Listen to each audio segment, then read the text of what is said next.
mapagpalang araw po sa ating lahat. Ito ang RC Lagalag TV. Mga kalagalag, panibagong araw, panibagong vlog at panibagong adventure na naman ang ating gagawin sa araw na ito. At ngayong araw mga kalagalag, ito yung ating New Year's ride. January 1 ngayon, 2024. So dito tayo nagsimula ngayon sa Anda, Pangasinan, going to Tarlac. So ito yung first ride natin mga kalagalag sa taon na ito. Ito yung pag-uwi natin sa Tarlac. At dito nga tayo nag-celebrate ng ating New Year's dito sa Anda, Pangasinan. At first time natin ito na nagawa na mag-celebrate o magsalubong sa bagong taon, na dito nga ginanap sa isang beach resort sa Tondol Beach sa Anda, Pangasinan. Kaya talagang napakaganda at exciting talaga dahil first time natin ginawa ito. At okay naman at talagang napakasaya at masarap mag-enjoy sa karagatan. At ngayon naman mga kalagalag, tayo ay pabalik sa Tarlac City. At ito yung ating first ride ngayong 2024. Kaya wag kayong bibitiw, samahan nyo lang ako mga kalagalag hanggang sa huli.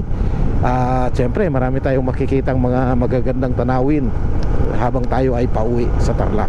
Ayan, so let's go. So, ito yung Anda mga kalagalag. Ito na yung pinakasentro ng bayan ng Anda, Pangasinan. Ayan.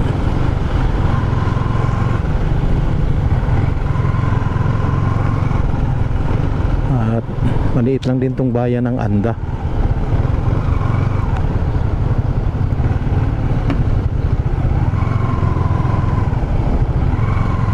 So one way lang kasi dun mga kalagalag, kaya umiko tayo dito sa kabila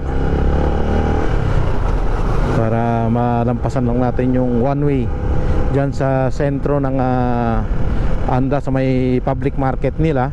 So one way kasi dyan at kailangan nating umikot.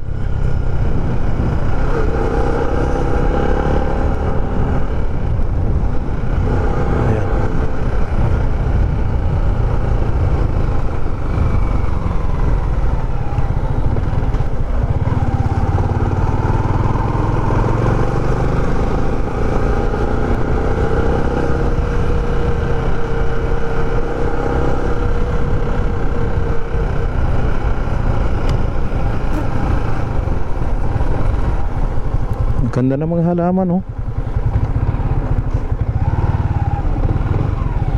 Ayan, so nandito na tayo sa main road uli. Kaikot na tayo. Ito na yung bridge dito mga kalagalag na nag-uugnay sa Anda at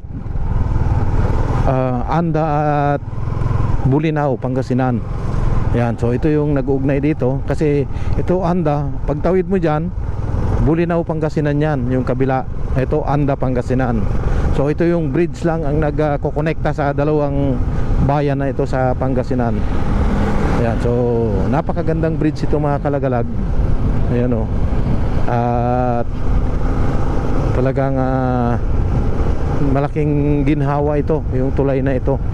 Dati kasi sabi ng mga taga rito ay hirap na hirap sila na pagtawid sa ilog na ito or dagat kasi ito mga kalagalag. Yung pagtawid nila dyan sa dagat ay nahirapan sila. At ngayon talagang napakaginhawa na dahil sa tulay na yan. Tuloy-tuloy na rin ang biyahe, lalo na yung mga turista natin na dumadalaw dyan sa Anda Island. Yan. Wala nang problema, tuloy-tuloy na dahil sa tulay na yan. Yan. Kaya bisitahin nyo rin yung Anda, Pangasinan mga kalagalag. Talagang napakaganda at sulit talaga yung pamamasyal natin. Napakaganda at masayang masaya.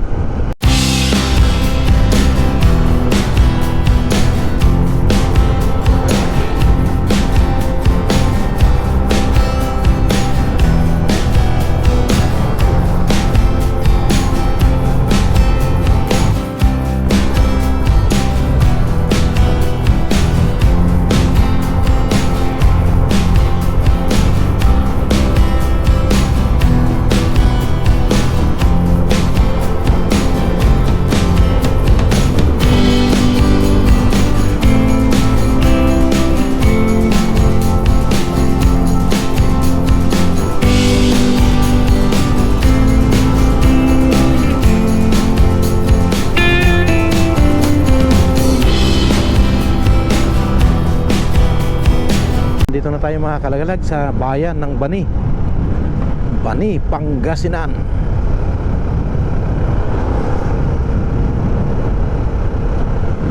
Yan.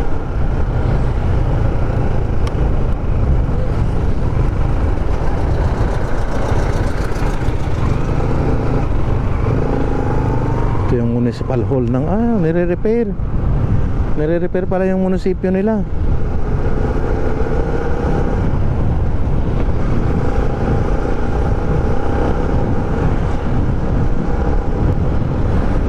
Then going to Alaminos City tayong mga kalagalag. Alaminos ang susunod dito. Then Sual. Yan, so diretso na tayo ng Tarlac City. Grabe.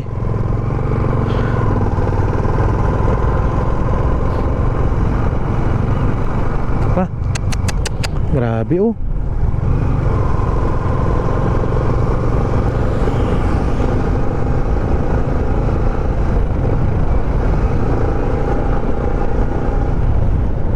Bayan ng Alaminos.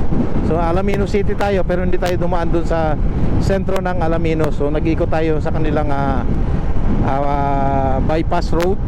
At ngayon nalampasan na natin yung bayan ng Alaminos City. At pakanan tayo dyan, going Sual, Pangasinan. Yan. So pakanan tayo dyan.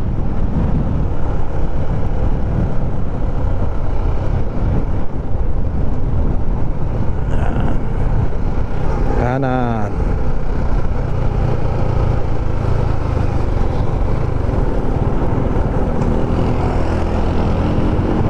Yan, so yan yung bayan dyan ng Alaminos.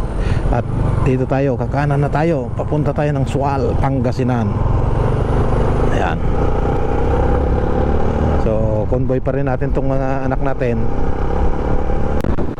Ayan, so andito na tayo mga kalagalag sa bayan ng Sual, Pangasinan. Ayan. So sa ibaba rin pala ito ng kabundukan, itong bayan ng Sual, kasi sa kabila niya puro bundok din pala ito.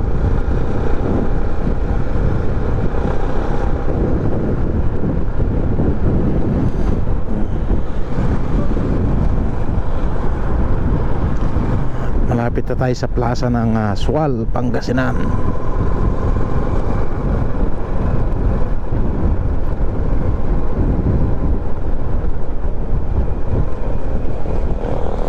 May tuyo dito. Puro tuyo kasi ang paninda dito.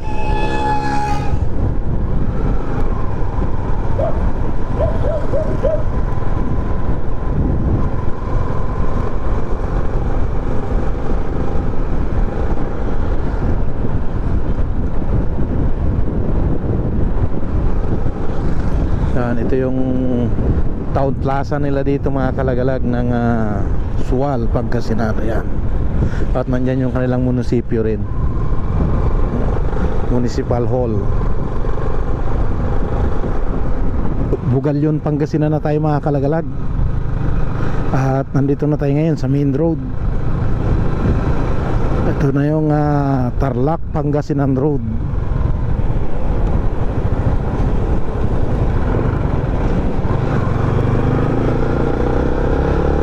Malapit na tayo sa town proper ng Bugalyon, Pangasinan.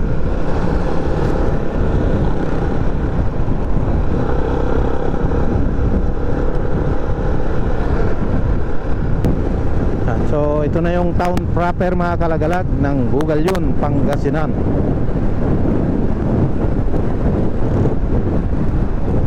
Fiesta yata dito oh. May mga bandaritas sila na nilagay.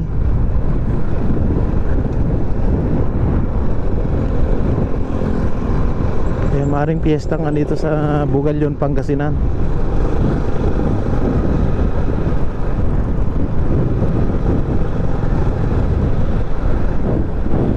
Maganda rin yung kanilang munisipyo dyan, yung kanilang town plaza, maganda din. Kahit na maliit lang yung bayan, pero maganda yung pasyalan ng mga tao. Pagka maganda kasi yung pinupuntahan mo, makakapag-relax tayo pagka tayo na-stress na.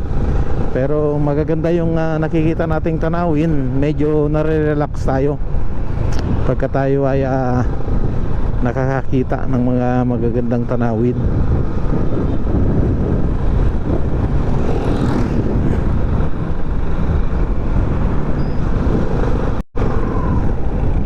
Ayan, nandito na tayo sa bayan ng Aguilar, Pangasinan.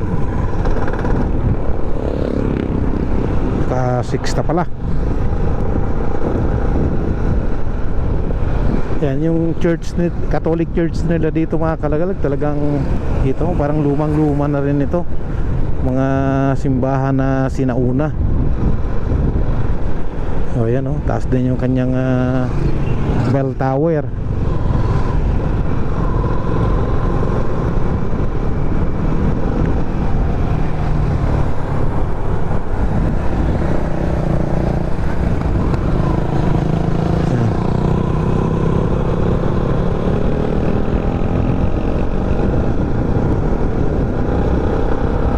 Lang, maliit lang din yung bayan niya, pero cute naman.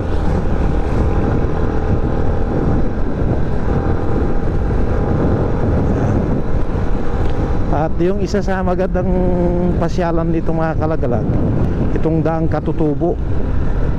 At yung kabundukan dyan, nariyan yung Daang Katutubo na nagkokonekta din yan sa Daang Kalikasan.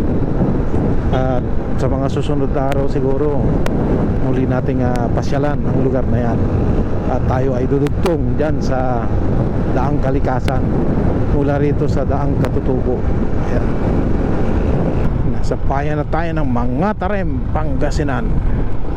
So huling bayan ito mga kalagalag ng Pangasinan. At ang sunod na bayan dito is San Clemente, Tarlac. So nasa probinsya na po tayo ng Tarlac after dito sa Mangatarem.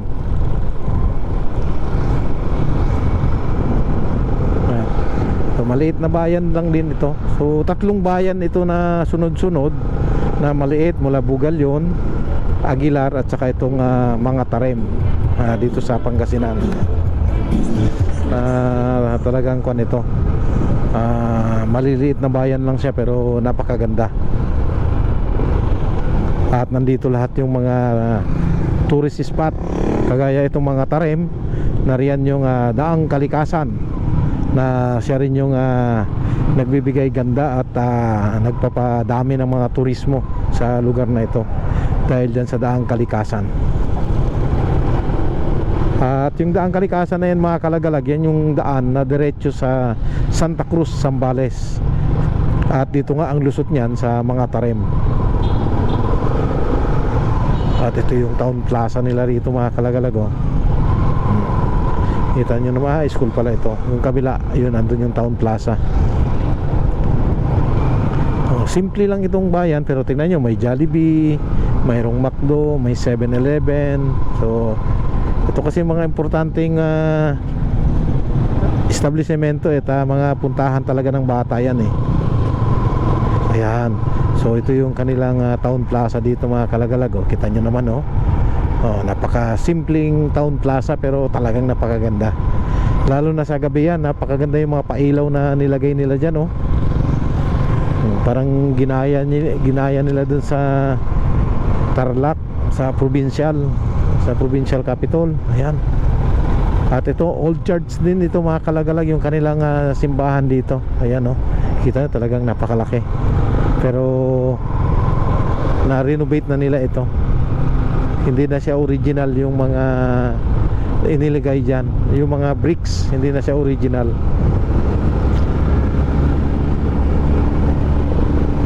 At next natin mga kalagalag is San Clemente, Tarlac na tayo. Ang ganda ng big bike niya, oh. Papasok na tayo sa bayan ng San Clemente, Tarlac. At halos bondi. Yan na pala yung arko mga kalagalag, oh. So Tarlac na ito. At napakalakas kasi ng hangin ngayon. Ito na yung probinsya ng Tarlac, bayan ng San Clemente.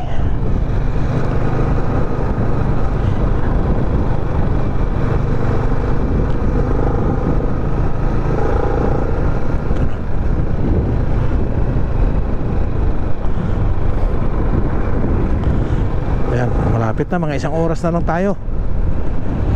Andun na tayo sa Tarlac City. Ayan, so ito yung tambayan namin dito mga kalagalag sa plaza nila pagka kami nanggagaling sa travel. Ito, dito kami sa kanila. May kainan dito, meriendahan. Ito sa gilid ng plaza. Ay, wala na yata. Nalampasan ko na yata yung kinakainan namin, o sirado lang. Ayan, so nasa loob na tayo ng Tarlac mga kalagalag, sa probinsya ng Tarlac. Kamiling na tayo mga kalagalag. Bayan ng Kamiling, Tarlac.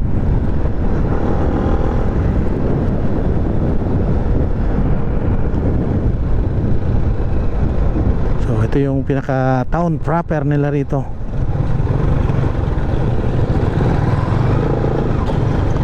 Town proper ng Kamiling, Tarlac.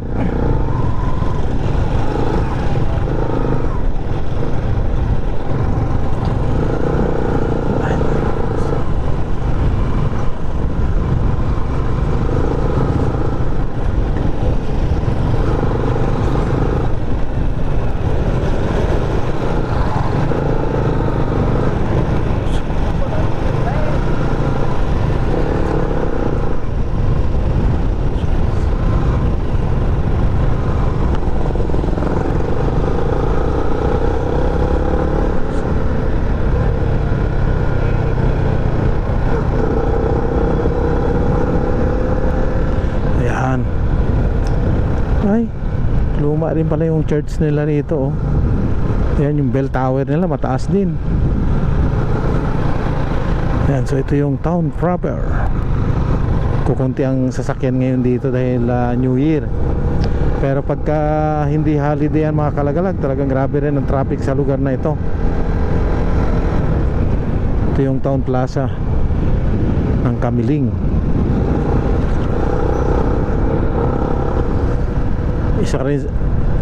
Isa rin ito sa matraffic na bayan dito sa bayan ng lalawigan ng Tarlac, itong Kamiling.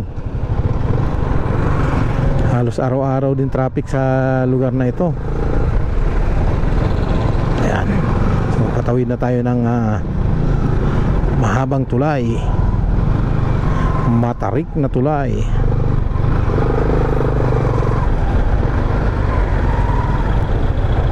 Ayan, traffic. Nasiraan pala, kaya pala traffic. So ito yung tulay dito mga kalagalag, at